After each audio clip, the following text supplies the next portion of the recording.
yesterday I dislocated my hip again. Not the, stuff that I'm okay again after a little bit. The I'm back on the cane again, kind of. So, Munchkin was not behaving during dinner, and there was nothing left I could take. There was nothing left I could do. So I was like, okay, you don't get to play with your Legos for the rest of the day. He didn't pick them up before dinner like he was supposed to. He normally does. He's normally pretty good about that. We've taught him well. um, I'm currently laying on it because my hip is actually deformed. So, yeah, it's that hip. The one I had surgery on. I was like 12. I don't even know if, at this point, the graft is eroded or just destroyed at this point, but for the past few months I've had issues with my hip coming all the way out of socket. And, it's only been, 3-4 months of this.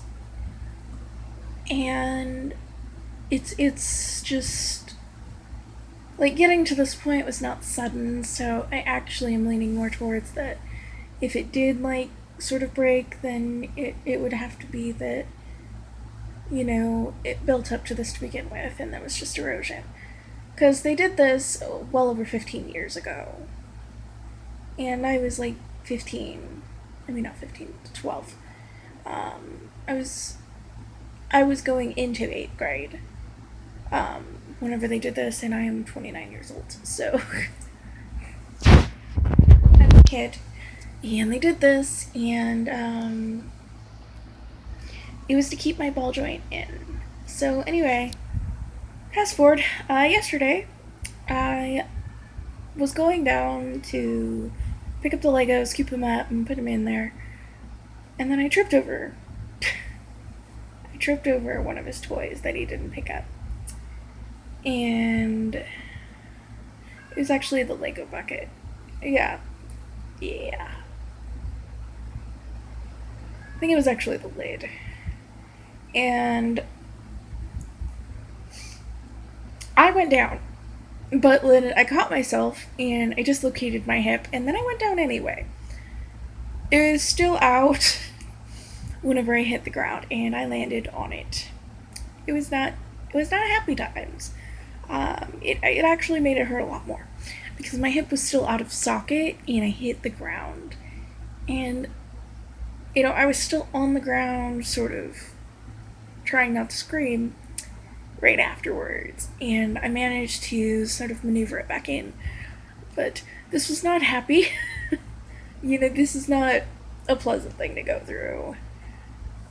Oh goodness. So I was sitting there. I actually made the video private because some of the things you'll say whenever you're in that much pain. I went into more detail than I wanted to about some things in my history. And that's another thing. Some of the stuff I've gone into at times, my videos that were flagged for adult content weren't flagged for the content. They were flagged for cleavage.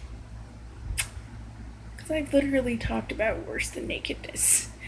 I mean, I don't generally go into a very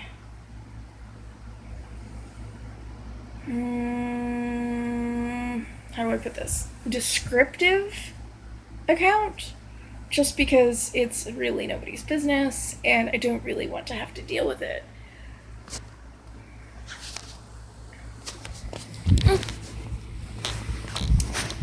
Okay.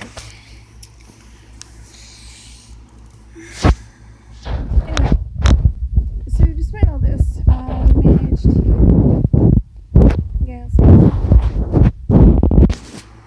I ran because we're doing I'm DMing right now. We are not using the undead or immune to crits. I refuse to use this for zombies. Because I have her in my world because of how it got to where it is. There's an explanation for this. The players don't know that explanation. They literally are not old enough to remember a time, and the only people who can possibly be old enough are elves. That's because in my world they live for longer than D&D elves, regular D&D elves. So, like, humans have shorter lives, elves have longer lives, and people turn into a bunch of weird things whenever they die. Like, goblins just sort of turn into, like, random bits of metal. Gnomes turn into, like, meta-metal. Magical metals. It's a very specific kind of metal that, like, only they turn into. And it's only made, basically, by them dying and turning into a hunk of metal. Tibbets, I'm leaning more towards them turning into just ambient magic. And just sort of seeping into the ground. And,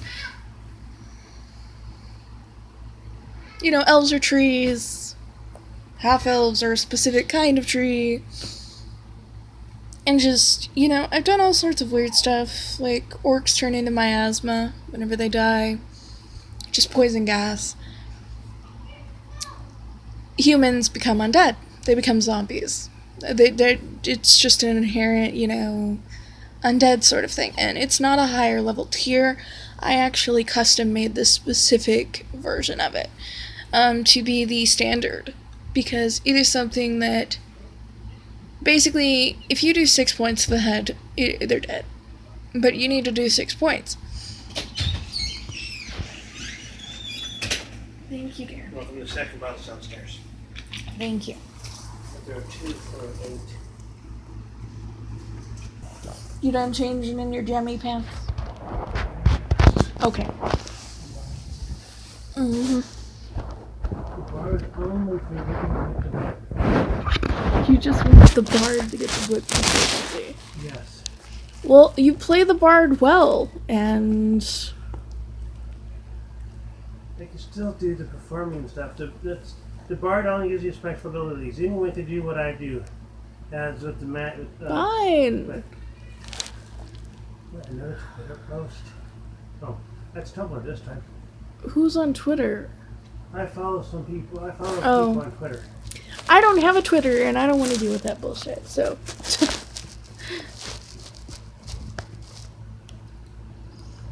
It seems like Twitter is at the point where news organizations are literally reporting on people's tweets.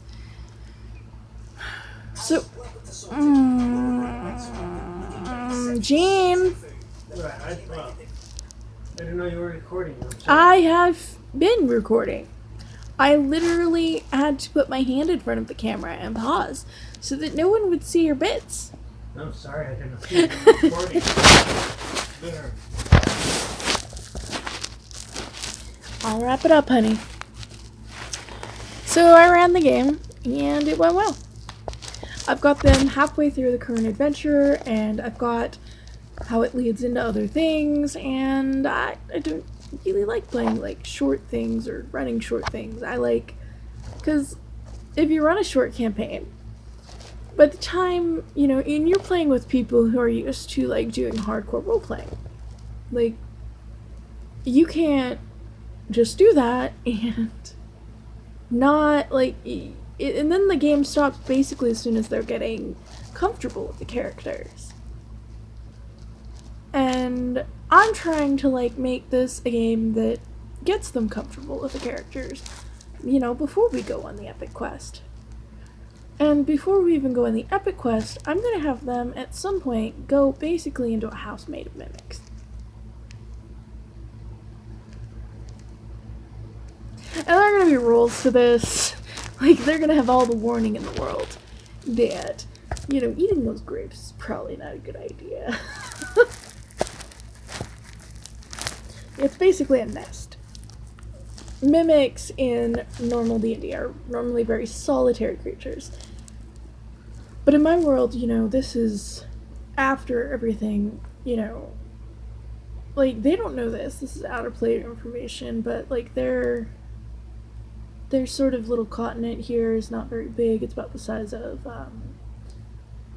Australia, which is the size of a small continent. And it's not necessarily that shape, but It's about that size. And I actually based my measurements for about how big I wanted it to be off of Australia.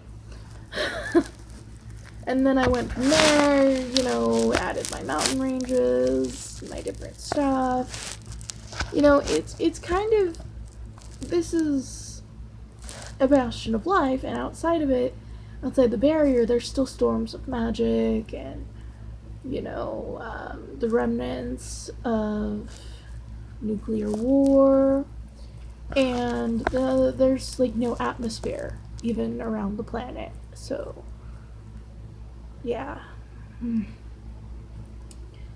Think of like what they surmise could have happened to Mars to destroy their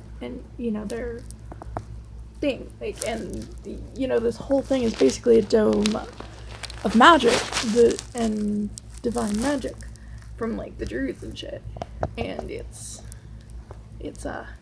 basically keeping everybody alive, and it's creating an atmosphere, and like there's other places like this, and there's ways to get to them, but the players aren't nowhere near discovering that yet.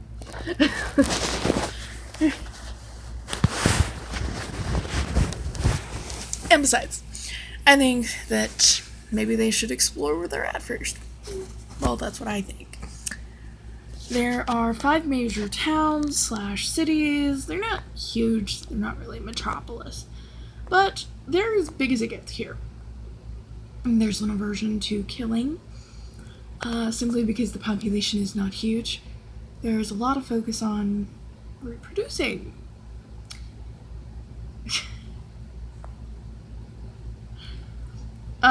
So there's also certain attitudes, like humans are paranoid about shapeshifters.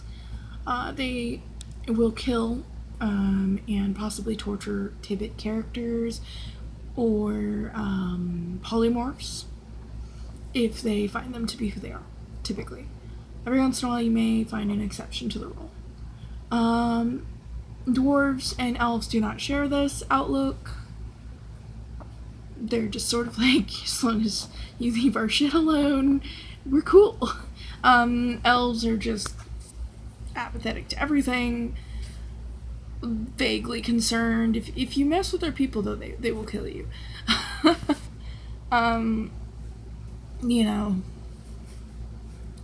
There's an entire area called the Sea of Undead. There's a town in the middle of that, literally, that survives because they have basically engineered a sort of holy ground out of holy water, and it creates like a sort of barrier of holy ground against the undead, and it is a continuous contamination that they are fighting against.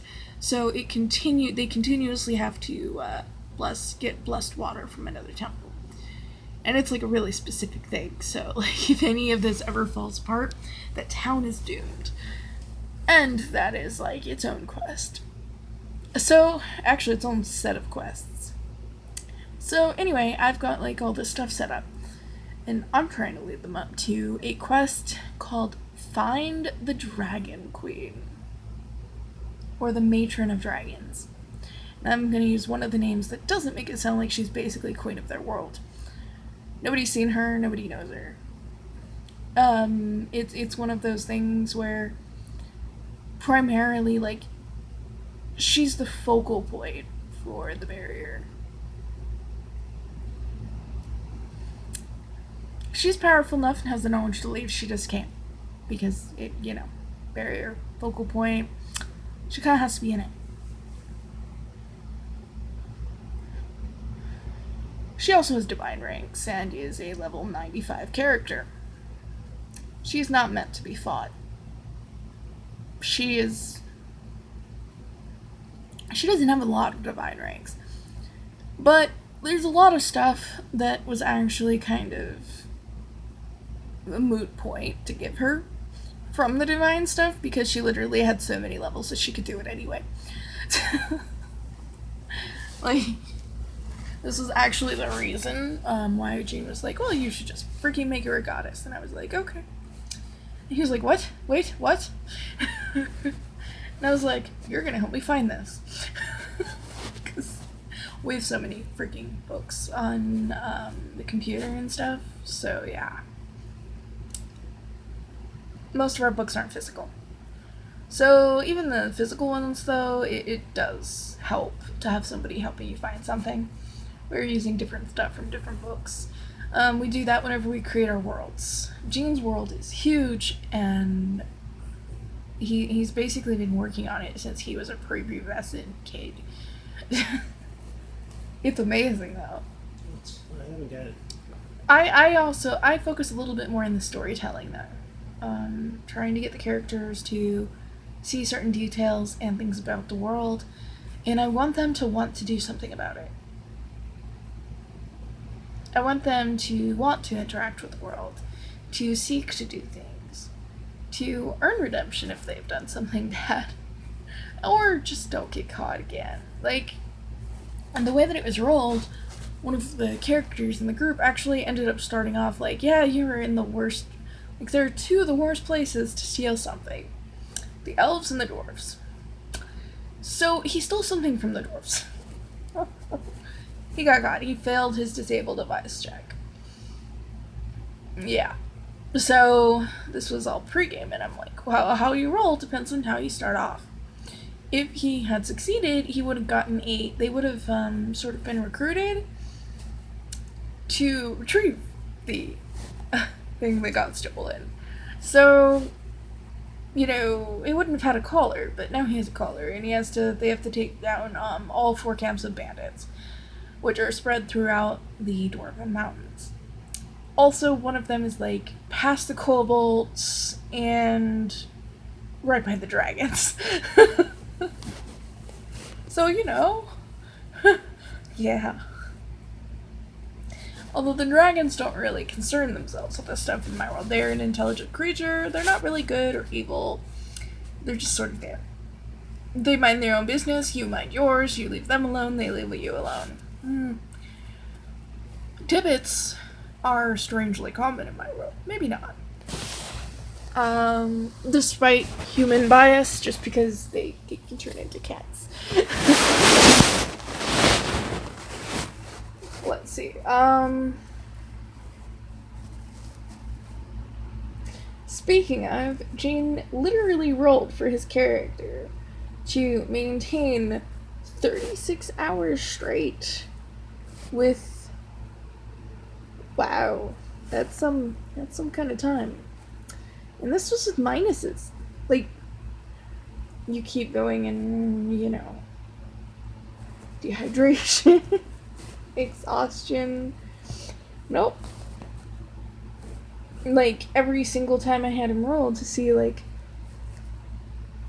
none of this was described. It was just generally, you know, okay, fine, you guys are getting it on. Your character's getting it on with this other Tibbet, and she is essentially in heat. You know that there will be kittens. Oh my god. In the end, whenever we're done rolling, they were like, no, let's just keep on playing. And I'm like, no, I want to see how far this goes. I'm genuinely curious how nice the dice are going to be. He lasted 36 hours. The character literally lasted 36 hours.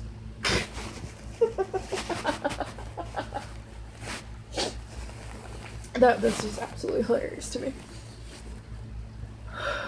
And I was like, well, he's a bard, and, you know, they came up with ideas. Haha, it would be so funny if another bard heard this and started singing ballads about it, and I was like, roll me a percentile.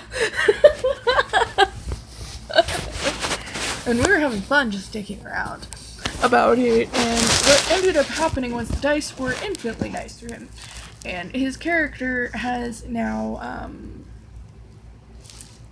he is cult. And if it keeps on going, he's going to end up with a level of divine rank at some point. Because that's one of the criteria to become divinity, or a quasi-god, according to, you know, some of the books. And that's a rule I'm using. If you have enough worshippers, you essentially get to Divine Rank 0. And this was completely on accident. None of this was originally intended. It was just a roll of the dice. It was just us dicking around and then I was like, well, I rolled for it. I had no intention of actually doing this, but I rolled for it, and it happened. So, another bard hears you, because this character is a bard, and you are the subject of epic ballads. Also, now there is a cult for your character. So going into the Dwarven City, now they have some ladies and some guys who are attempting to, have attempted to roofie his party member, just to see if they are have the stamina that he has. They actually are pretty convinced that he is divine and is a sex god.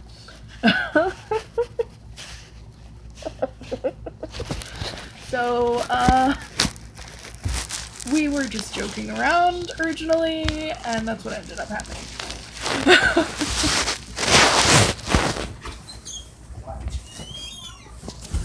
And it was just sort of like, I rolled for it, I'll allow it. That teaches me. Do not roll for things you do not intend to happen, because you'll roll and it'll happen. You'll just make the rolls that you never actually intended to make to begin with, and yeah. So I'll allow it. And if he accumulates enough followers, he will get a level 0 of divinity. It's possible that his friend could too, if they, yeah. I'm not planning on going anywhere with that, but we'll just see what happens. Every once in a while, you just sort of run into that, where don't roll for it unless you actually plan on following through with it. And I was just like, I rolled for it, so it's fair. 36 hours of just straight. And I had them roll to make sure that they, I had the NPC, with no pluses to her rolls whatsoever. Just generic stats. And, they were making rolls. He literally rolled nat 20 for performance. Not actually perform skill, but, he rolled nat 20s for how he performed. The naked perform. I can't use it. I can't, directly come out and say it. We allude to it in-game, but there's a kid upstairs playing in his room, so we don't want to do that during in-game. We're not describing anything, we're just hey, this happened. And now there's a cult, who really wants to, they worship you.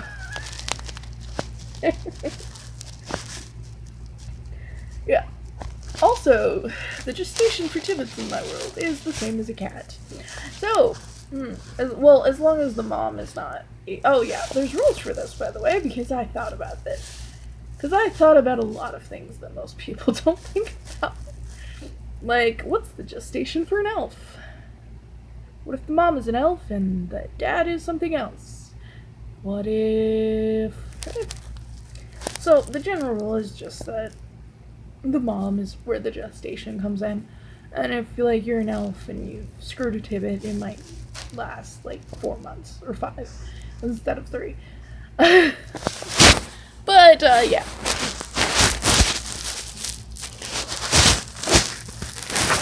So yeah, they now worship him. It's just one group of cults, so it's not enough for any levels of divinity. It's not even close, but it's funny. There is literally a cult there's nothing divine about this. It's just that was the way that the dice rolled. And I use an optional rule where nat 20s are still they're nat 20s for skills or checks like that. So I was like, okay, well, for this, it applies as if you roll double. So, yeah, you rolled a nat 20. Okay, I guess add 20 to your skill roll. So he's like, I think at one point he ended up with like a 50 something. I was like, eat it up now, because that's just...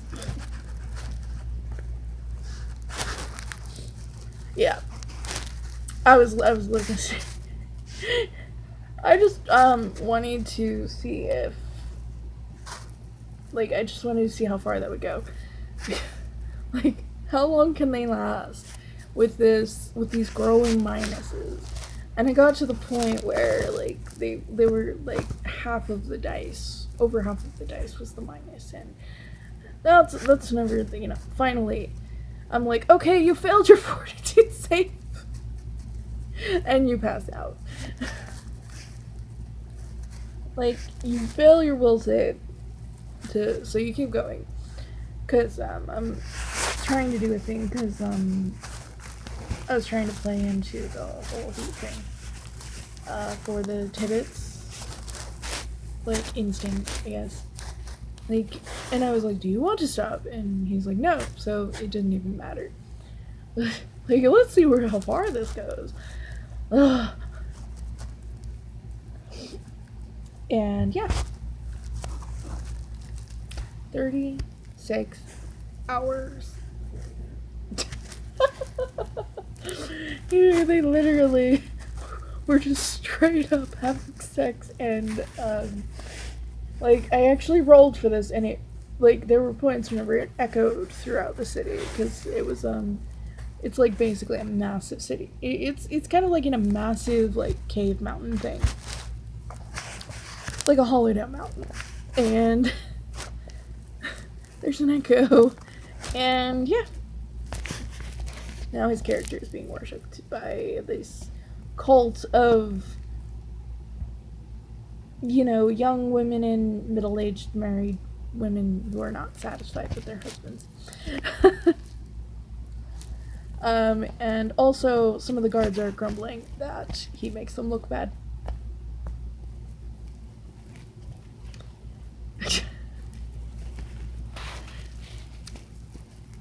I don't even know what to say to that. Like, we literally rolled for this as a joke. And then it became a thing. So, yeah. So, moral of the story, there is... jokes can become quite serious. So they're halfway through, like, the taking out of the bandit camps, and I actually raised them 2 levels, because it was like, I'm not gonna, like, have you guys level in campaign, like, in the middle of running. So I was like, basically they took out someone that was quite a bit higher level than them. Like, by maybe, they were, like, first level characters. So, this is even more amazing, because they're first level characters. And, one of the bandit leaders was, like, 3rd or 4th level. But, like, they were sleeping. And they actually played it smart. Like, these camps, they took them out. One of the camps had, like, 12 bandits, and a bunch of people who were, like, captives/slaves. They were freed them. Took them back to the Dwarven city, you know, rested up. He, went back and had another repeat performance where the dice proceeded to outdo itself again. They were just like, why does this keep happening? Like, where are all these rolls whenever you need them? So, yeah, this is just, like, increased his following in the Dwarven city. He's just digging that grave deeper.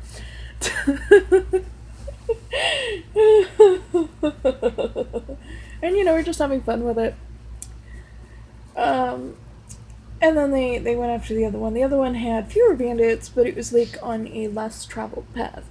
But it had a couple people too that they rescued, and it just sort of goes like that. Yeah. And that's where we're going to take off next time. Where they're just going to go back and take these people to the Dwarven City, and then they're going to go off and take care of the other 2 bandit camps. And I was like, I'm actually really glad that you took care of that first bandit leader in their sleep, because they were time bandit. they were something that you guys would have had to they could have handled it with some of the abilities that they had and some of the stuff that was available to them, but and working together they could have handled it, but it would have been very difficult, and it would have been close. So I was like, be smart about this, you've got the jump on them. So they basically snuck in and just killed everybody. Which was a good way to play, a bard and a rogue. These aren't beat sticks. This is a bard and a rogue, Jean's character is a traveling minstrel. So yeah. And his character is playing the responsible person. Like, he knows there's kittens in there, so it's like taking money and like collecting it for like the kittens and stuff. So like he's even playing responsible. Like the character is apparently really responsible about having impregnated this character. And the thing of it is like there was no like role for the instinct or anything for that. It was just once you start, like, a role basically for your self-control. And I've also sort of like started using common sense checks. I literally tell them, roll me for common sense. This is like common knowledge stuff, and like that everyone like should or would like think. Should. After all, common sense is not common. It's basically just a roll that goes off of their wisdom. So, they roll common sense. If they need something deeper, then you assume, because this is the, kind of fanciest tent, that this is probably the leader. Doesn't mean that's going to be true. This means that is common sense. It's just sort of an added role that I put in because, knowledge doesn't always cover that stuff. And sometimes it doesn't really feel right to roll a random knowledge. And, yeah. They have no NPC. Except for the one that goes back, and he and this Tivit have apparently started a thing that continues every time he returns.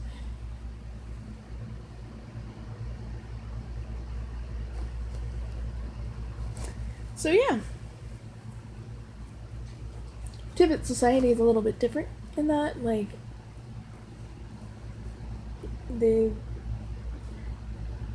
yeah.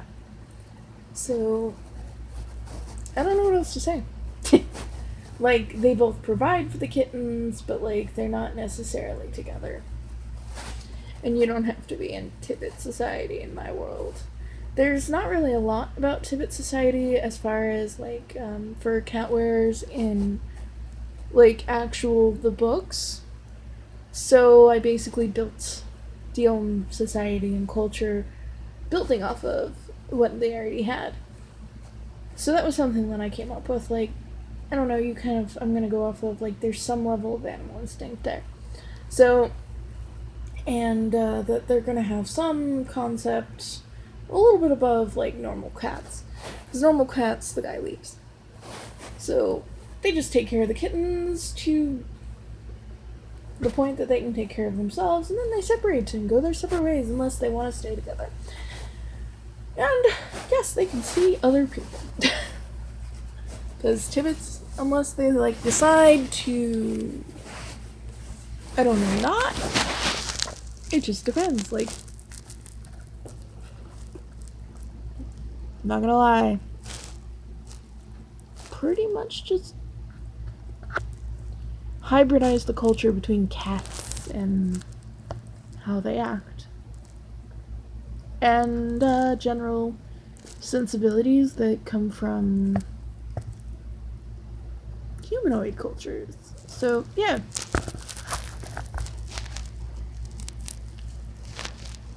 Anyway, that's just the norm in it. And it's completely okay for you to not just follow the norm. So he's not necessarily precisely the norm, and that's good. That character is apparently the most responsible father to ever exist. So anyway, no, I mean seriously. So anyway,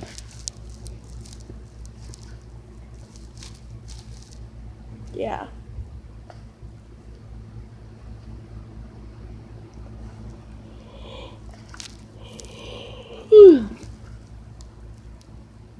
They're taking care of these bandits, and after they're done, you know, the collar on the rogue is going to like basically fall off. But if they try and like dip out on the dwarves, it will kill him. That's pretty much what it means. Like, it'll just kill him. Yeah, and there's actually a whole thing that they're supposed to find out about why the dwarves have this and why they're using this, because they didn't always do this. This is a little more extreme than they used to do. Yeah. Anyway, that's a little bit about what's going on there. So, yeah. Also, my hip really hurts. I'm just sort of laying on it because that kind of helps, pushes it further into the socket, and that kind of helps it heal. I could not imagine having to walk around with like a wrap around my body. I would literally have to take it off just to go to the bathroom. That would be a pain in the ass. Yeah.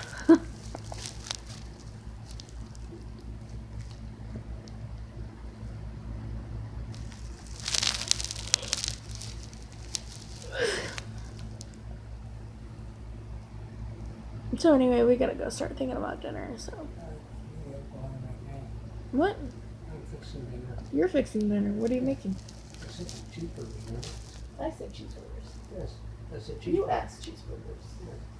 Cheeseburgers and chips tonight. You want cheeseburgers and chips? Yeah. Do you want to do mushrooms or anything else on the cheeseburgers? The hamburger that's good for me, but let you relax. Are you sure? Mm-hmm. You are the sweetest man in the whole world. Okay, Just try. You really are the sweetest man in the whole world. And nothing.